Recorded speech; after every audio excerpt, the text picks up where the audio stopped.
Single parenting ये विषय जितना सेंसिटिव है, इससे जुड़ी बातें उतनी ही महत्वपूर्ण। आज मेरे साथ अभिज्ञान में मौजूद है निधि श्रीम, जो एक सिंगल पेरेंट है। तो आइए उन्हीं की जर्नी के बारे में, उनकी चुनौतियों के बारे में और उन्होंने इन चुनौतियों का सामना कैसे किया, इससे जुड़ी हम उनसे चर्चा करते हैं। और मैं इस वक्त मौजूद हूँ परोसा अहमदाबाद में। निधि, वेलकम टू आवर शो अभिज्ञान। पहली बात तो कूडोज एंड कॉन्ग्रेचुलेशंस, आपने जिस तरह से अपना सक्सेसफुल करियर बनाया है एंड अपनी लाइफ को स्टेबलाइज किया है। सबसे पहले आप ये बताएं कि बीइंग अ सिंगल पेरेंट सबसे बड़ा चैलेंज आप क्या फेस करते हैं? एज ऑफ नाउ मुझे ऐसा नहीं लगता कि वो सारे चैलेंजेस हैं, बिकॉज अब कैसा हो गया कि that's a part of routine. So I won't take those things as a challenges, कि मेरे लिए वो चैलेंजेस नहीं। बट सबसे बड़ी मैटर ये होती है कि प्रायोरिटी डिसाइड करना डेली रूटीन में it becomes very difficult. Because you have to as a single parent आपको ड्यूअल रोल प्ले करने होते हैं। Right, usually in the family ऐसा होता है कि if husband is working, wife is taking care of house, और मे बी आजकल दोनों पेरेंट्स अगर वर्किंग होते हैं तो अपनी जो रिस्पॉन्सिबिलिटीज होती है वो डिस्ट्रीब्यूट कर देते हैं। When you are a single parent, सारी रिस्पॉन्सिबिलिटी आपके ऊपर ही आती है। सो कुकिंग भी आपको करना है, क्लासेस भी बच्चे की आपको मैनेज करने के, फाइनेंस भी आपको मैनेज करना है। राइट, सो आपके पास कोई ऑप्शन नहीं होता। So sometimes, not sometimes, probably हर दूसरे दिन एक ऐसी सिचुएशन आपके सामने आके खड़ी हो जाती है कि आप प्रायोरिटी किसको दें। राइट, क्योंकि आपके लिए ऑफिस का काम भी उतना ही इम्पोर्टेंट है और आपके लिए बच्चे के क्लासेस और आपके खुद के कमिटमेंट्स भी इतनी इम्पोर्टेंट है। सो वो प्रायोरिटी डिसाइड करना कि किसको इम्पोर्टेंस दे, किसको पहला करे, वो एक बहुत बड़ा चैलेंज हो जाता है डेली रूटीन में। राइट। तो एक जो परसेप्शन है एक फीमेल सिंगल पेरेंट का, या फिर अगर उनकी जगह एक मर्द सिंगल पेरेंट है, जो सोसाइटी और हमारे जो आसपास के लोग हैं उसको एक अलग नजरिए से देखते हैं। तो आप एक औरत हैं एंड सिंगल पेरेंट हैं, तो आपके हिसाब से gender wise the biggest challenge जो आपने अभी तक फेस किया हो? वैसे बहुत सारे आते हैं। So there are again two perspective. जी, हम अभी स्लोली मुझे ऐसा लगता है कि society is growing, so there are a group of people जो हमें एक्सेप्ट कर लेते हैं। बट स्टिल 70% पीपल मुझे ऐसे लगते हैं कि जो just because I am a women single parent, just because I am a mother single parent, जी, तो वो कुछ चीजों को एक्सेप्ट नहीं करते। फॉर एन एग्जाम्पल, अगर मैं आज अकेली रहना चाहती हूँ मेरी बच्ची के साथ, आई एम कैपेबल इनफ, मैं खुद का भी कर सकती हूँ, मेरी बच्ची का भी कर सकती हूँ, सो आई एम कैपेबल इनफ। पर वो सबके दिमाग में ये क्वेश्चन आता है कि अपने पेरेंट्स के साथ क्यों नहीं रहना चाहती है, क्या होगा ऐसा तो कि नहीं रहना चाहती है। राइट, तो ऐसी सिचुएशन डेली आती है। अगर मैं एक शेयर करूँ तो few days back I was just sitting in a restaurant having coffee with a colleague. Right, so हम लोग ओपन में बैठे हैं, ओपन में बैठ के हम कॉफी शेयर कर रहे हैं, इवेंट वेयर गोइंग ऑन, और इवेंट खत्म करके हम लोग कॉफी पी रहे हैं। Right, that's a simple thing. Right, what's happening, one of my daughter's friend's father he came there, Kaveri, उन्होंने हमसे बात की and he actually clicked my picture from the back. Can you believe this? I'm sitting somewhere openly, right, sharing a table with somebody. बिना आपकी knowledge के पीछे से आपकी फोटो खींची गई? Yeah, तो the person who sat in front of me, he actually observed कि अरे मैम वो आपकी पिक्चर क्लिक कर रहा है। Oh my God. So the intention कि वो सबको आपके पिक्चर्स भेजे। So maybe that is a society taboo, you know, because she is a single parent and she is sitting with some opposite gender. अरे यार मैं ओपन में बैठी हूँ। Right, so and probably I feel कि अगर एक मेल सिंगल पेरेंट है और अगर वो ये डिसीजन लेता है कि मैं अपने बच्चे को अकेले बड़ा करूंगा, तो उसके लिए वो प्राउड फील वाली बात होती है कि वो रिस्पॉन्सिबिलिटी ले रहा है, अकेले कर रहा है, अकेले रह रहा है। But when it comes to women, वो क्वेश्चंस आ जाते हैं क्यों करना है।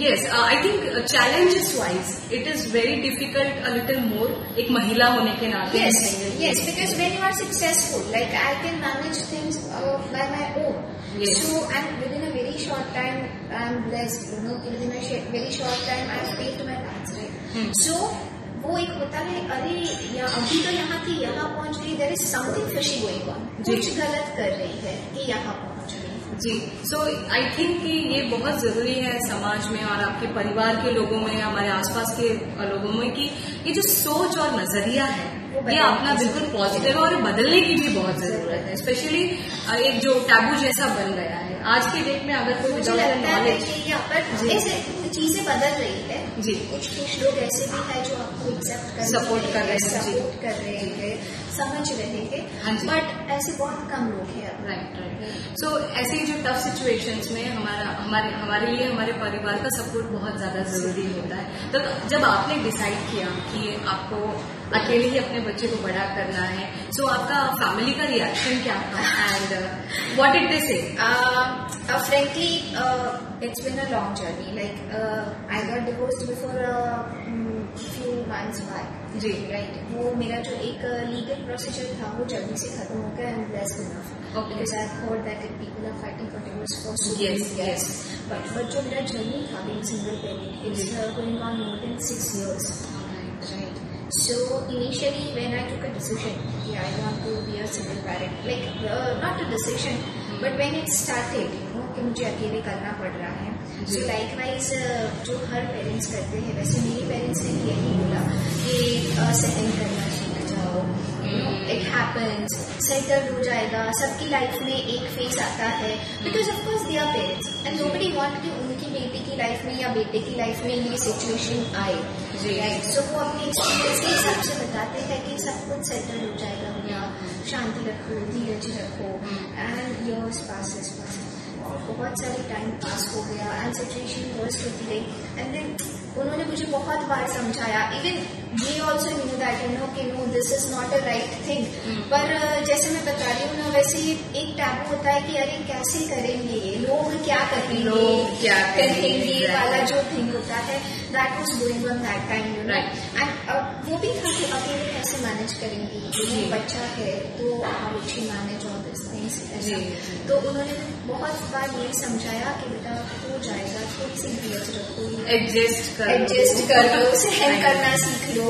But frankly I am blessed enough कि एक सर्टेन पॉइंट पे व्हेन आई डिसाइडेड कि नो भाई इससे आगे मैं नहीं कर सकती, अब दिस इज एंड इससे आगे मैं बैन नहीं कर सकती। सो आपने स्टेप लिया, आई टुक अ बोल्ड स्टेप एंड थोड़े टाइम के लिए सब लोग नाराज हुए, पेरेंट्स भी नाराज हुए, उनको भी पसंद नहीं आया ये, बट देन आई थॉट कि no this is actually needed in my life, you know, इससे ज्यादा घुटन में मैं नहीं रह सकती। आपके खुद के एक मेंटल पीस के लिए, खुद की मन की शांति के लिए, एंड वो मेरी डॉटर को भी अफेक्ट कर रहा था, because she was only at 5, तो शी वाज सो यंग, तो वो सारा जो मेरा मेंटल इम्बैलेंस था, प्रॉब्लम्स चल रहे थे कि उसको भी बहुत अफेक्ट कर रहे थे। राइट। सो आई थिंक कैसे एनवायरमेंट में बड़ी हो रही है, I need a peaceful environment.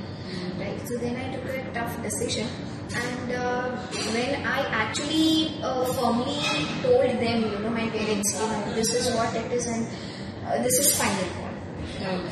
After that, they have supported me like anything, and I am blessed. Not even my parents, I have peaceful friends who were always stood by me. I am always blessed with my employer. Even right now, the family for whom I am working, you know, Purva Didi and Chiranjeev Bhai. They are like a family. They always stood by me. I'm sure, right? So I am blessed with those people, and they were supporting everything. मैं आज ऐसा बोल सकते हैं कि stably success हूँ, and मैं capable हूँ कि मेरी बेटी की जिम्मेदारी मैं अकेले ले सकती हूँ। सो ये पूरी जो जर्नी है, ऑफ कोर्स आपके लिए काफी ज्यादा डिफिकल्ट रही होगी। So what is that one thing that you want your daughter to learn और टू इम्बाइब, कि वो सीख के अपनी लाइफ में आगे बढ़ सके? और आपकी जो सिचुएशन है, शी बीइंग टू यंग, आपने जैसे बोला वो 5 साल की थी, तो आपने उनको सिचुएशन कैसे समझाया?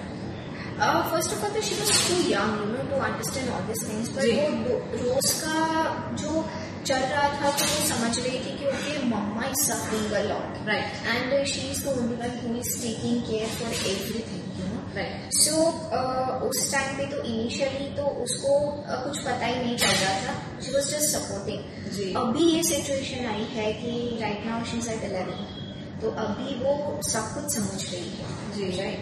सो that one thing which I want her to imbibe in her own self is like, first is never be judgmental for anyone. Because आपको नहीं पता होगा कि सामने वाला किस सिचुएशन से गुजर रहा है तो ऐसे रिएक्ट कर रहा है। सो दैट इज वन थिंग कि किसी भी सिचुएशन या तो पर्सन के लिए तुरंत जजमेंटल देना which is wrong and start taking your own decisions. एक जो चॉइस है दूसरों की वो रेस्पेक्ट करें, सिचुएशन रेस्पेक्ट करें और जजमेंटल ना right start taking your own decisions. Because आधे पीपल सब लोग बोलेंगे ये सही है ये गलत है, वो अपने एक्सपीरियंस के हिसाब से बोलेंगे। बट आप क्या चीज फेस कर रहे हो that only you knows exactly कि आप किस सिचुएशन से गुजर रहे हो। So only you have to decide कि आपको क्या करना है, you have to choose your path, listen to your own self.